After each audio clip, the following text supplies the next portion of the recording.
My name is Yusuf Estes, and originally I'm from Texas. I live now in the Washington, D.C. area, and I came to Islam about 20 years ago because of something very special. Before I came to Islam, I used to call people to Christianity.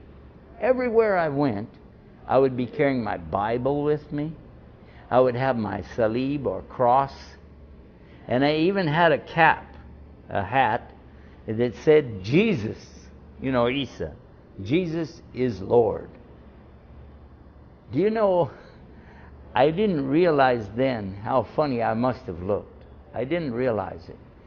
But in those days, I was very passionate about communicating the message that I felt people needed to know. A message about love, a message about peace, and a message about being a good person, so that when the last day comes, the Yawm al-Akhir, that we'd be prepared for that. The daily life that I had before coming to Islam was filled with two things: working hard to make business, make money, tijara, and working hard to tell people about Jesus and the message of peace. It surprised me to find out that in Islam I could work more and communicate more. That's for sure. Before I met the person that helped me to know more about Islam, I used to have a very bad picture about Islam and Muslims.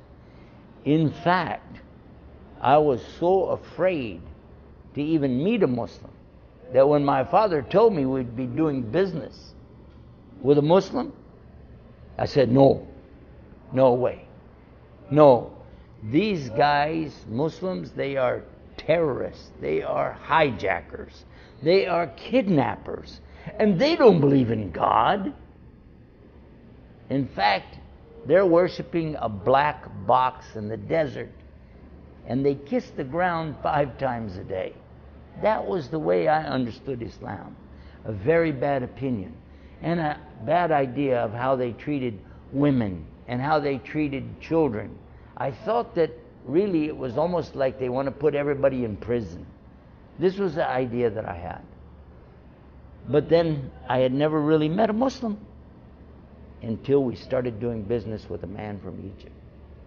When I first met this Egyptian gentleman, I was surprised because I was expecting to see some man wearing a long dress and a black robe over it and a big turban or imama on his head, and he has one eyebrow goes all the way across like this, maybe carrying a sword, a Saif Hossam like this, and maybe, something like Ayatollah Khomeini, I don't know.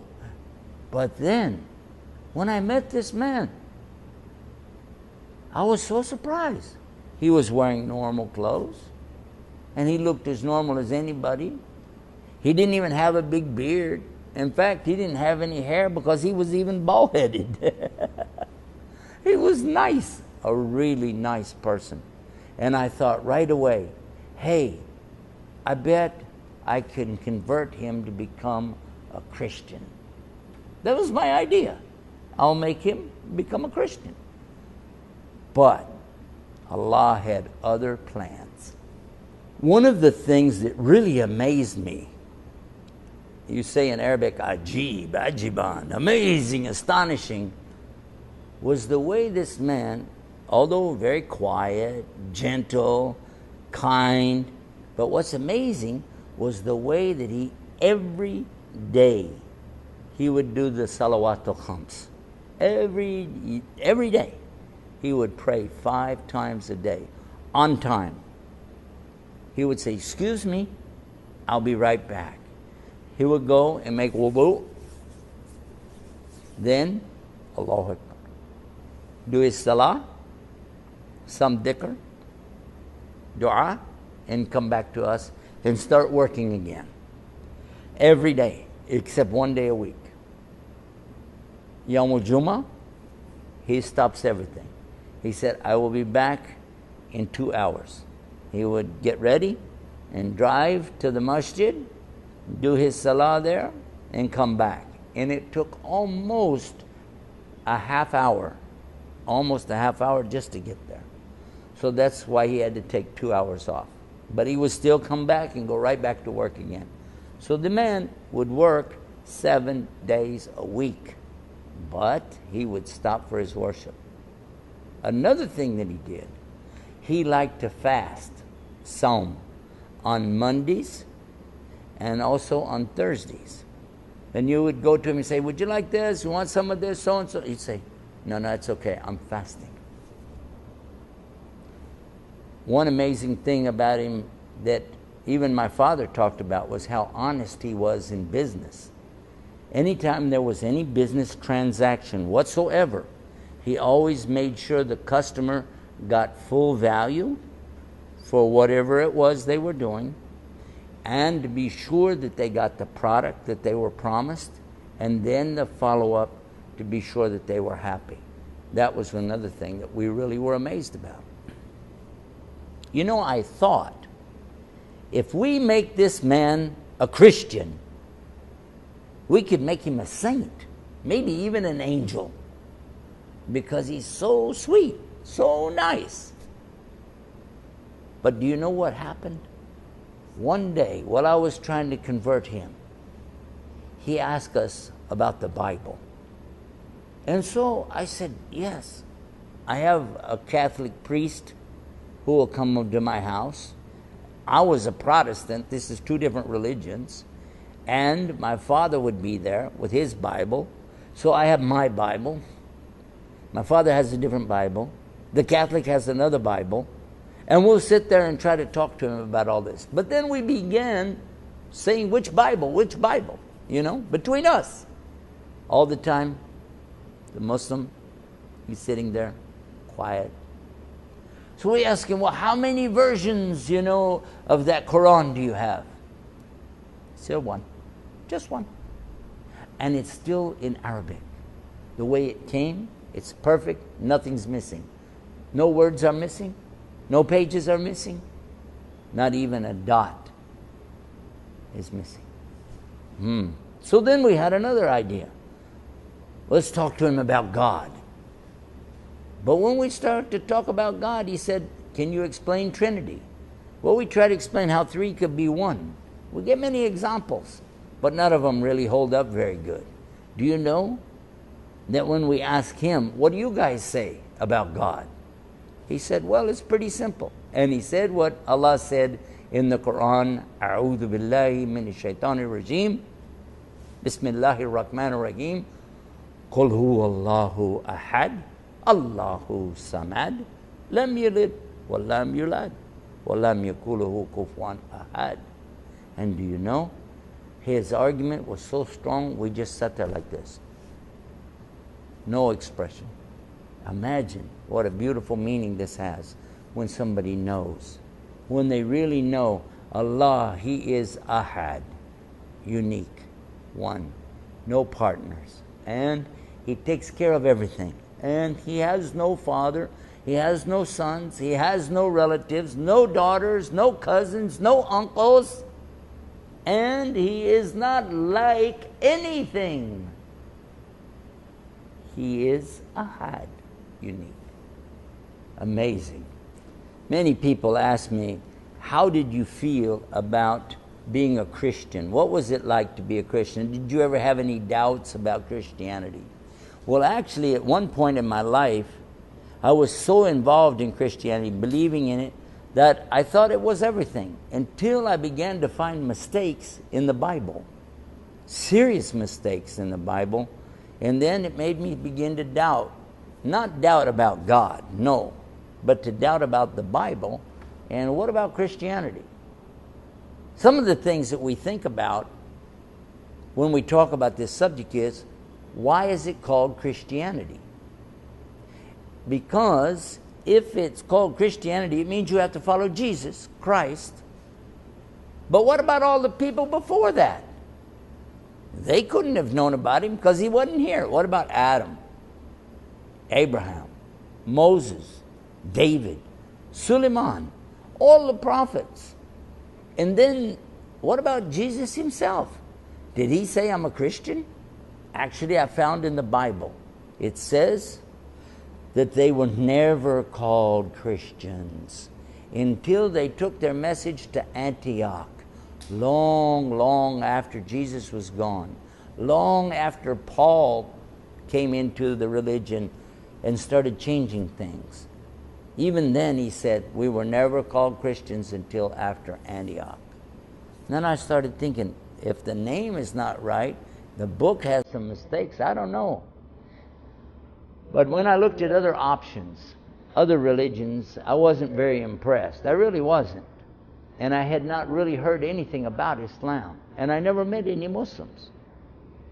Not until my Egyptian friend. But then I began to observe some things that really made me see a beautiful connection. One of the things that my Egyptian friend told me is that we Muslims believe in Jesus. I said, what?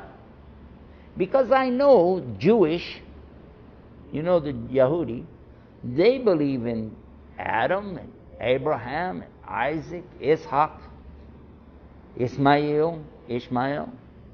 They believe in Suleiman and David and all these prophets. They believe in the Old Testament, but they do not believe in Jesus. Not as a prophet, not as a son of a God, not as a miracle worker, nothing. So how could a Muslim believe in Jesus?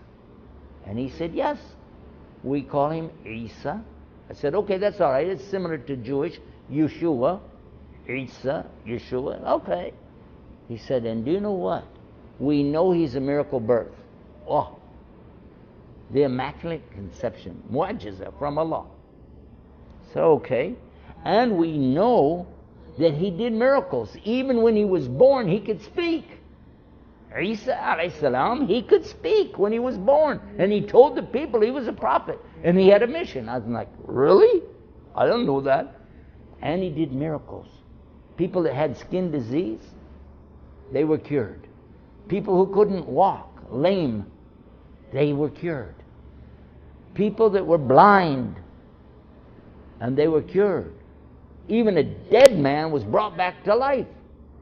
The story is in the Bible, Lazarus, but you're telling me a Muslim believes this? Huh? I said, yeah. I said, okay, well, what do you believe about Jesus? We say he's the Son of God.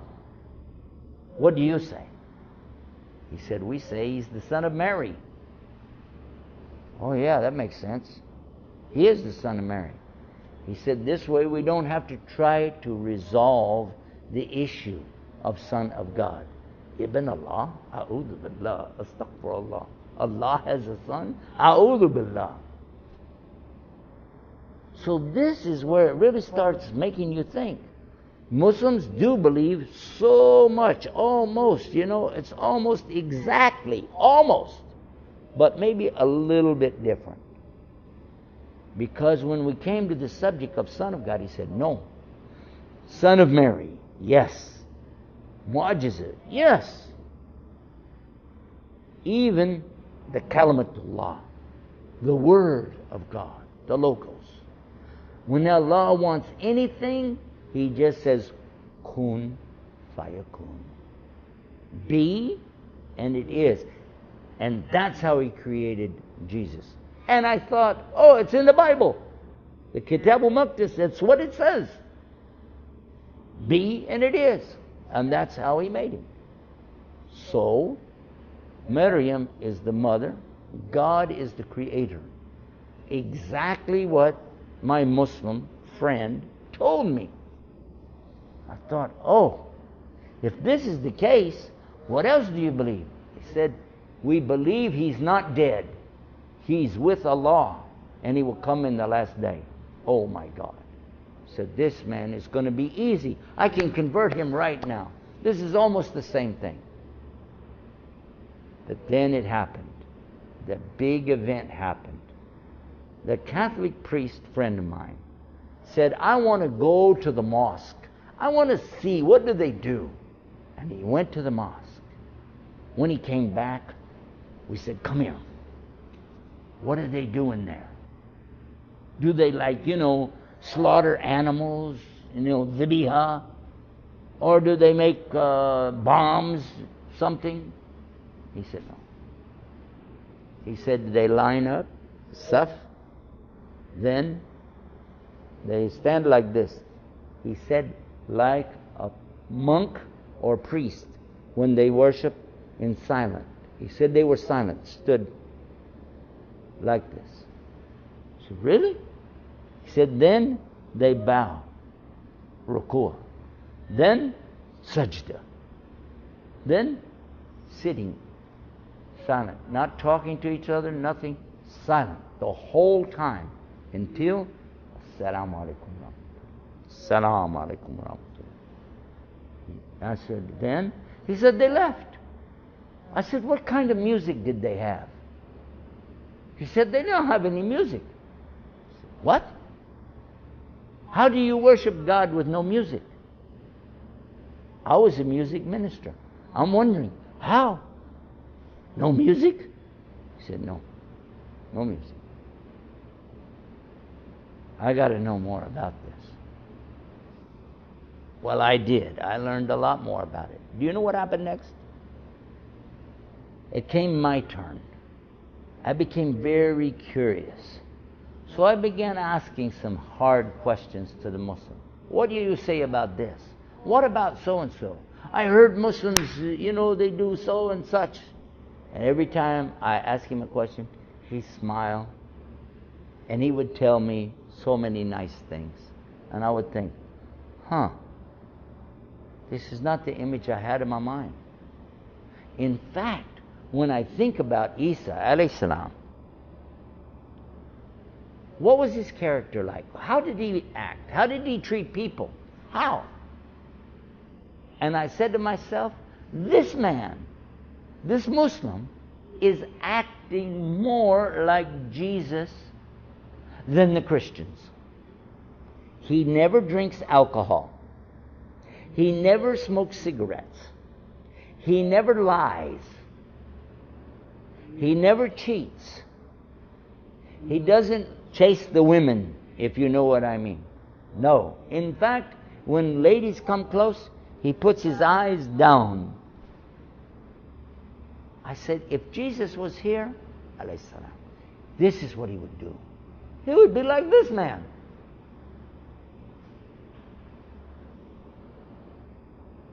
I still wondered, how can I get him to be a Christian? It was still in my mind, how can I get him to be a Christian? But all along I was wishing I could be more like this man, because he was at peace inside. No matter what happened, if we have a flat tire on the road, he's at peace with it. It's alhamdulillah, qadr Allah. I don't know what he meant. He said qadr Allah, mashallah. I don't know what it meant, but he would say that and he would smile. If we ran out of gasoline, no fuel, alhamdulillah, qadr Allah. If I didn't have the money to pay for something, qadr Allah, mashallah. No matter what happened, he was okay. I'm wondering how. How can this man be in such peace all the time? I wish I would be like that. When I think about my friend, the Muslim, I almost laugh now to remember how patient he was with me. Because I would be telling him, this and so, and come on and be a Christian. And he would smile. Finally, one day, he said to me, I will go to your religion if your religion is better than my religion. But You need proof. Proof? Well, we know in Islam that dalil is something very important. If somebody tells you anything, ana dalil ya akhi, right? But never in Christianity anybody said this to me. What is your proof? Proof? I even said to him, proof? Religion is not about proof. It's about faith. All about faith, no proof. He said in Islam, we have both. We have faith, but we have proof. And when he said that, it came in my mind. And I said to him, do you mean to sit there and tell me, as a Muslim, you can prove there's God? Then he said to me, do you mean to sit there as a preacher for Christians and you can't? Now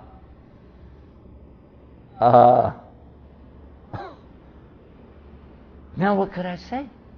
Because I want to know what's his proof.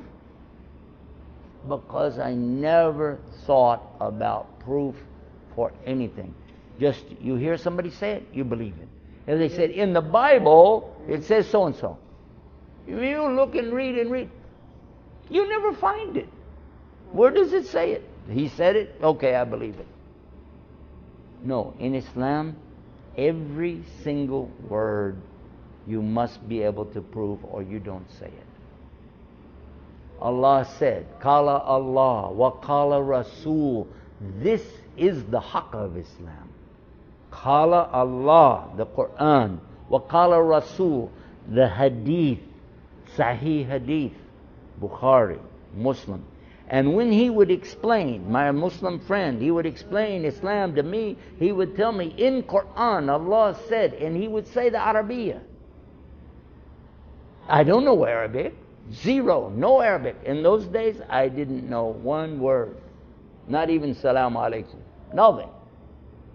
But he would still recite the Quran in Arabic. And then he would say, more or less, the English could be like this. And he would tell me. And he would say, Rasul Sallallahu Alaihi Wasallam, Prophet Muhammad, peace be upon him. Huakala, he said, for instance, خَيْرُكُمْ مَنْ تَعَلَمَ الْقُرْآنَ وَعَلَّمَ. And this in English, he would say, would mean the best of you are those who learn